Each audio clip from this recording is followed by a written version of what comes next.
But let's get into it. Ben Arbuckle's offensive overhaul here at Oklahoma. What do we have to look forward to with Ben Arbuckle coming in at the helm on the offensive side of the ball? First of all, I will say that he does have a proven track record. Whether you want to acknowledge that track record as being viable, if you want to look at that track record and say that it's really worth anything, that it's at a high enough level for you to feel confident in it, that's up to you. But I think he does have a proven track record, at least with what he's dealt with in the past. And I think that has to translate in some fashion.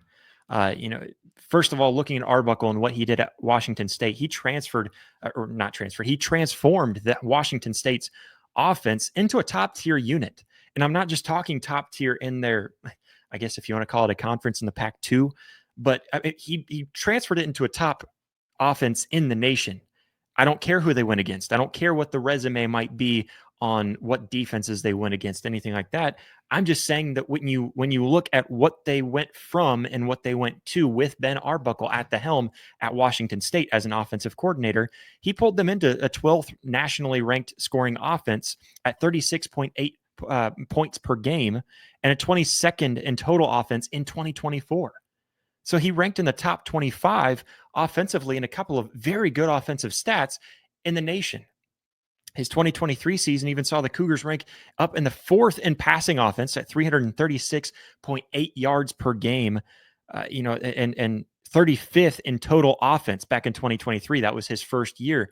Let's see, I think that would have, first or second year. I'm trying to remember exactly where he was at timeline. I think that probably would have been his first full year as an offensive coordinator. Correct me if I'm wrong in the chat.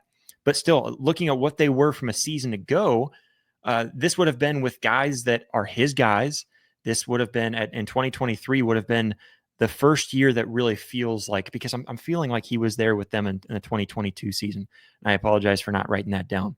But just looking at where they were from the season ago, so he in 2023 he had them 4th in passing offense and 35th in total offense, and they were 94th in total offense the year before. So, I mean, he brought them from 94th in total offense all the way up to 35th in total offense, a huge leap. And then, of course, even better, looking at 22nd in 2024. So he keeps on improving as the years go on, as he gets his guys, as he feels more comfortable with the system around him, with the coaches around him.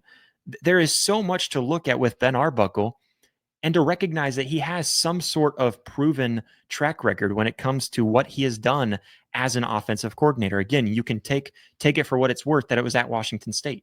I'm not here to argue that. I'm just here to argue what he's done with what he was given. And ultimately, you have to highlight his ability to elevate quarterbacks. You look at Cam Ward, who was a Heisman contender last season, a Heisman runner-up last season over with Miami. That was Ben Arbuckle's guy, a 0-star that Ben Arbuckle saw and saw something special in him enough to offer him a scholarship at what was at the time a Power 5 conference school, and offered him a scholarship there and had him come over and helped build him into the quarterback that he became. Of course, transferred off to Miami, had bigger, better, badder weapons around him, and just an overall team. I mean, nobody's going to argue that Washington State was better for Cam Ward than Miami. Nobody would argue that. Obviously, Miami was a better team and fit him better, and that's what helped him get to the Heisman race. We've made our comparisons to John Mateer already, who again Ben Arbuckle built, and you go back even further than that with Bailey Zappi and the amazing career that he had at Western Kentucky. And I know nothing spectacular in the sense that he was a Heisman runner-up or anything like that, but still put up some very big stats. And again, you can argue about, but who is the competition? You can argue that. But I'm just saying that with what Ben Arbuckle has done and what is on his resume, working with what he was given, he's done a phenomenal job. And I don't think you can argue against that. Looking at his scheme, he does have a dynamic and very adaptable scheme. I think the scheme that he runs is very much blends air raid principles with kind of spread formations, and it mixes in a very heavy run game. It mixes in a very heavy run game, specifically the running backs running the ball. I know John Mateer had a lot of rushing yards, but a lot of those rushing yards, if you go back and look at the tape for John Mateer, was just him finding a good gap downfield and seeing a lot of green grass and taking off when he should have been, and maybe not should have, but when he was in a passing situation. So it was a passing play that he turned into positive play by running down the field and finding open field. And so that was a majority of the quarterback run. There is some RPO, that run pass option concept in Ben Arbuckle's scheme, and that might worry Oklahoma fans just a little bit because we know how Oklahoma has dealt with those in the past, specifically last season. But I would argue that what happened last season should not and most likely will not happen this upcoming season as far as the quarterbacks go, because we'll talk about this in just a second, of course. John Mateer, the one that would be causing the issues, if there were any issues in that RPO system, he hasn't had issues with that in the past. He's very familiar with this system. So John Mateer most likely will not show those same RPO mistakes that we saw with Jackson Arnold and Michael Hawkins Jr. last season. Not only that, but I think also the style of RPO varies. And I could dive in further in that if you'd like, but I think that might get quite boring. Maybe I could try to find some way to display that to you guys and break it down in the future. I'd be more than willing to.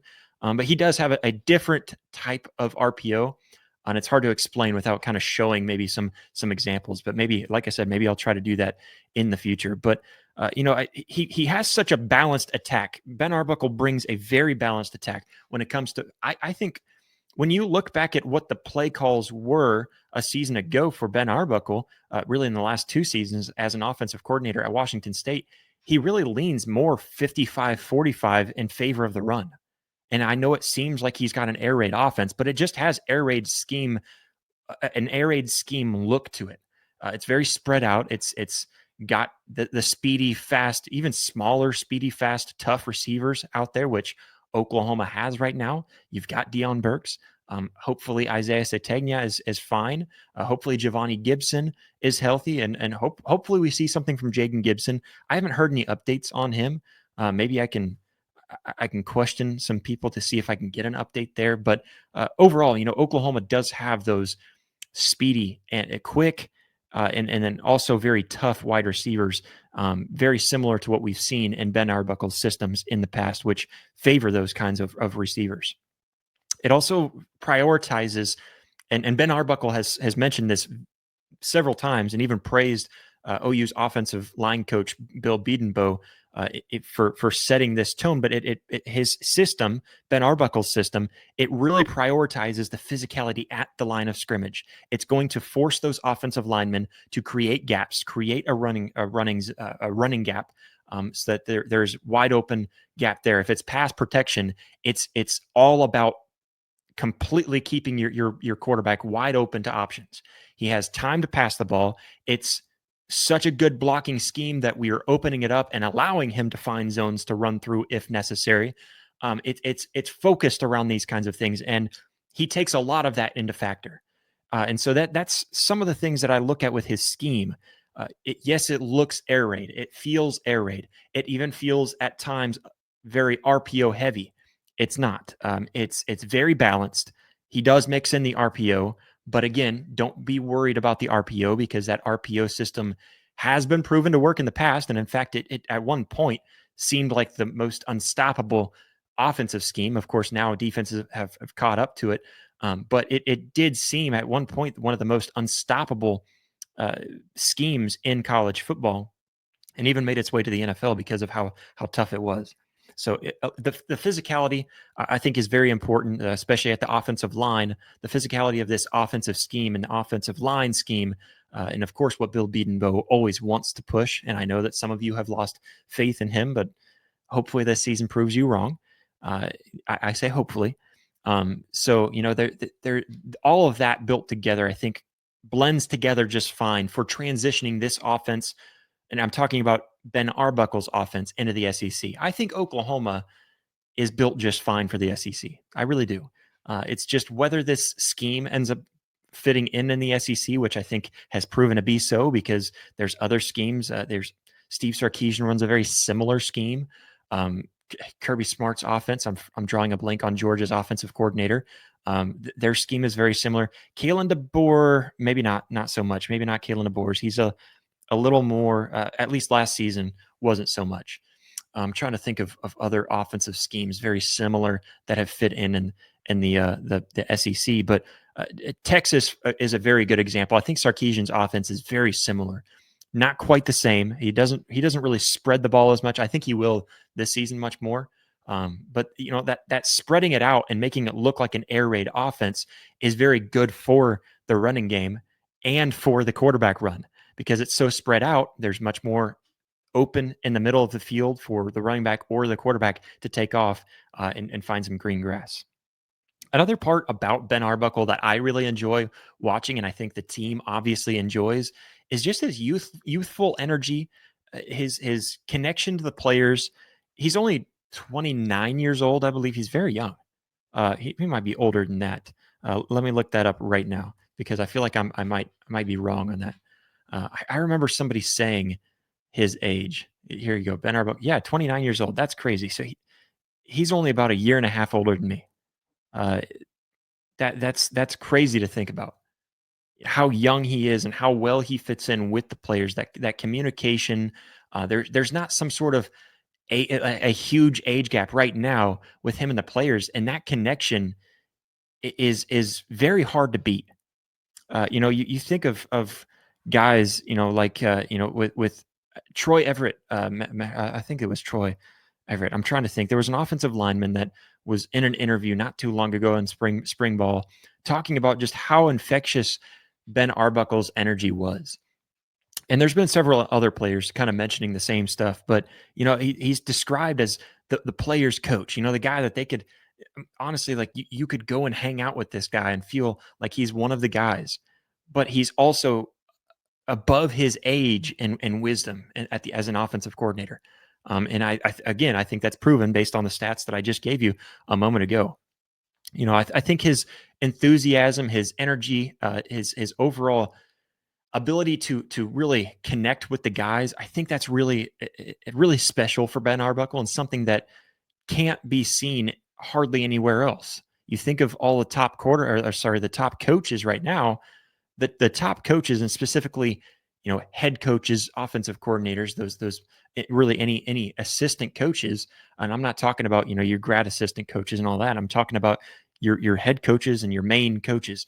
You don't have a whole lot that are 29 years of age or around that age to have that kind of a connection with your players. I think that's very, very helpful, and it creates a positive culture for this system, and especially a system that's learning, which I'll get to because I think that, I think all of these younger guys, these guys that are new to this system specifically, they're not really so new as many of us might think. And I think that has helped a lot in this past spring. Not only that, because there's been a fast implementation of this system for Ben Arbuckle.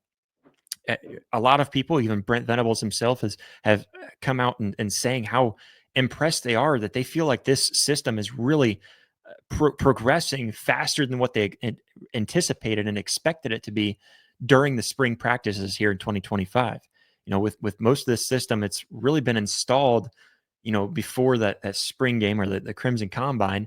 It's really been installed, and now when you get into fall ball, when you get back from that little summer break, these guys are going to be ready, and they're going to have an understanding and be able to jump into it without having to learn anything too much extra.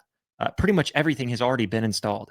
Everything is basically understood for the most part. There's going to be some kinks. There's going to be some things to work out. Absolutely. And players, obviously John Mateer being one of them, they've really adapted pretty quickly to this new, system due to kind of prior familiarity. Because again, it's not that much different of a system. There's going to be different plays. The plays are the biggest thing for a lot of the returning guys. Of course, the offense, I guess you could make the argument that there's a lot of new offensive players, which is why Oklahoma fans should be excited about that. So I'll hear you out on that. But overall, I think with Ben Arbuckle's guidance, that connection with the players, and then of course John Mateer being there with them, that's something that Oklahoma fans have to feel extremely comfortable about. And Oklahoma fans should really feel like that's a huge step up in the game. The fact that their coach is there teaching along with the quarterback who already knows it, which is the most important thing. If the quarterback understands the system, everybody else is going to fit in their roles just fine. The quarterback is the hardest position to learn when learning a new system because you're having to learn everything. If you're a quarterback, you have to know where each one of your offensive line is going to be. You have to know where your tight ends, your slots, your receivers, your running backs, everybody. And you have to focus on what the coverage is on the other side of the ball. Where's the defender? Where's the outside man? Where's the inside man? Who's the mic? Who am I identifying as a blitz? There's so many things that go into being a quarterback, and so the fact that this quarterback doesn't have to do anything extra to learning this system, he just has to teach it to the guys around him. It's been a huge thing and something that Oklahoma fans should feel very comfortable about going into this 2025 season.